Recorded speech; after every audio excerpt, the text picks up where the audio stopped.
Aka-ukalarimizga mo'ljallangan, tayyor qurib qo'yilgan dang'illama uylarimizni bugun sizlarga video obzorini qilib beramiz. Uchta yonma-yon uylarimiz qurilgan, bemalol o'zingiz kelib ko'rib tanlab baraka qilsanglar bo'ladi.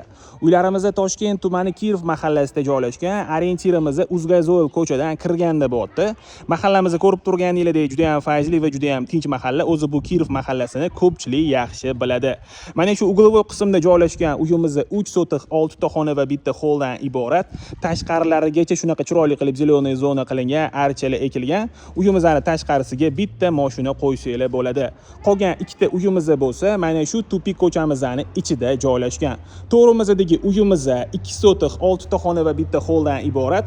Uni yonidagi uyimiz bo'lsa, 2,6 sotix 6 ta xona va bitta holdan iborat. Mana shu tupik ko'cha, mana shu ikkita uyimizning o'ziga tegishli, bu yerga ham bemalol mashina qo'ysanglar bo'ladi. Uylarimiz yangi qurilgan, hali hech kim yashamagan. Hozir endi men sizlarga mana shu tupik ko'chamizni to'g'risida joylashgan uyimizni to'liq obzorini qilib berishga harakat qilaman. Hovlimizga kirishimiz bilan o'ng tomonimizda darvozaxonamiz joylashgan, bitta katta mashina uchun joy ajratilgan. Binoyimiz bo'lsa 2 qavat pishgan g'ishtdan ko'tarilgan, uylarimizning fasadi va devorlariga travertin ishlatilgan.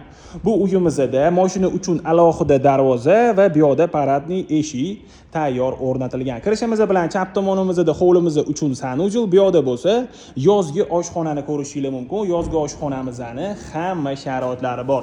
Qo'shnining uyi ko'rinmasligi uchun uyimizning ikkita devorini chetiga shunaqa ограждениялarigacha o'rnatilgan.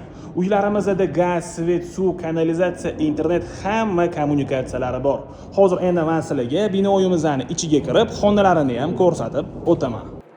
Binoyimizga kirishimiz bilan hovlimizda joylashgan, oila davrasida televizor ko'rib dam oladigan divanniy zona qilib qo'ysanglar bo'ladi. Hamma xonalarimizda ko'rib turganingizdek razdelni, faqat hol yoki koridor orqali kiriladi. Hovlimizda va oshxonamizda shunaqa studiya formatda planirovka qilingan. O'zingizlarning xohishingizga qarab mana shu joyimizga razdvijnoy eshik qo'yib, oshxonamizni yopiq holatda ham foydalansanglar bo'ladi. Mana shu oshxonamizning o'zida bemalol ovqat tayyorlangan taqdirda hovlimizning o'ziga stol qo'yib, ovqatlanib o'tiradigan joy qilib qo'ysanglar bo'ladi. Oshxonamizda ko'rib turganingizdek hamma kerakli mebel va texnikalar bilan jihozlangan.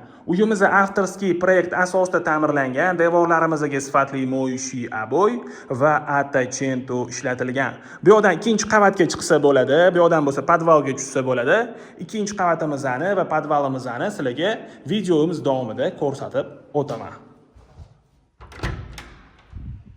Bu yerda birinchi qavatimiz uchun общий sanuzelimiz joylashgan. Uyimizning pol qismiga chiroyli qilib laminat, sanuzellarimizga bo'lsa kafel ishlatilgan. Binoyimizni isitish uchun sifatli radiator va iliq pol o'rnatilgan. Bu yerda katta zalimiz joylashgan. Bu xonamizning devorlariga to'liq attachento ishlatilgan.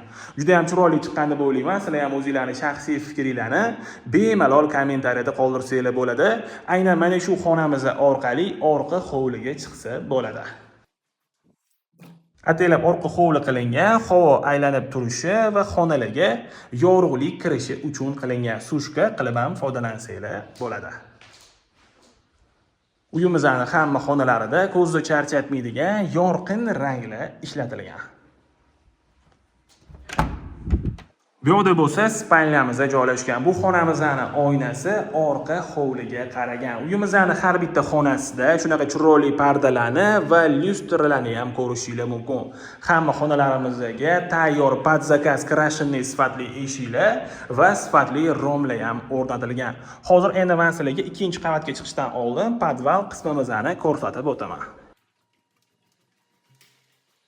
Podvalimizga tushishimiz bilan bitta xonamizda joylashgan, холодная komnata qilib foydalansanglar bo'ladi. Podval bo'lishiga qaramasdan joy egalari fortichka emas, shunaqa полноценный oyna ishlatishgan.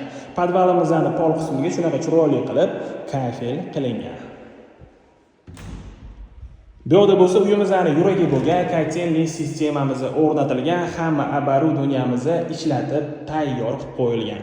Hozir endi men sizlarga ikkinchi qavatimizdagi xonalarimizni ko'rsatib o'taman.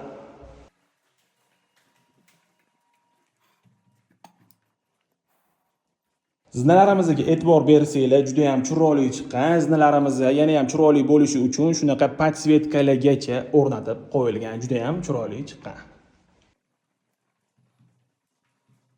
Ikkinchi qavatga chiqishimiz bilan bu yerda koridor, ikkinchi qavatimizdagi xonalarimizga ham faqat koridor orqali kiriladi.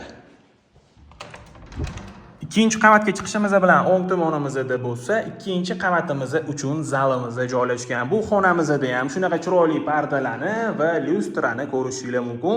Bu xonamizning devoriga shunaqa venesianka qilingan. Aynan mana shu xonamiz orqali balkonga chiqsa bo'ladi. Bemalol kofe ichib o'tiradigan joy qilib qo'ysanglar bo'ladi. Mahallamizni va hovlimizni tepadan ko'rinishi.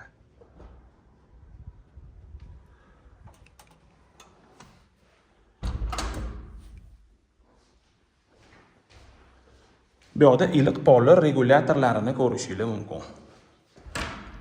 Ikkinchi qavatga chiqishimiz bilan chap tomonimizda bo'lsa, родительская spalnyamiz joylashgan. Bu xonamizning oynasi orqa hovliga qaragan. Bu xonamizning o'zini alohida sanuzel bor. Bu yerda sanuzelimiz joylashgan.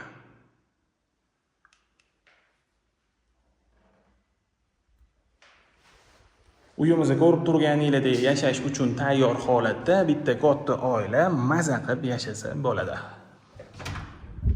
Bu yerda bo'lsa детская spalnyamiz joylashgan. Bu xonamiz ko'proq o'g'il bolalar uchun mo'ljallangan.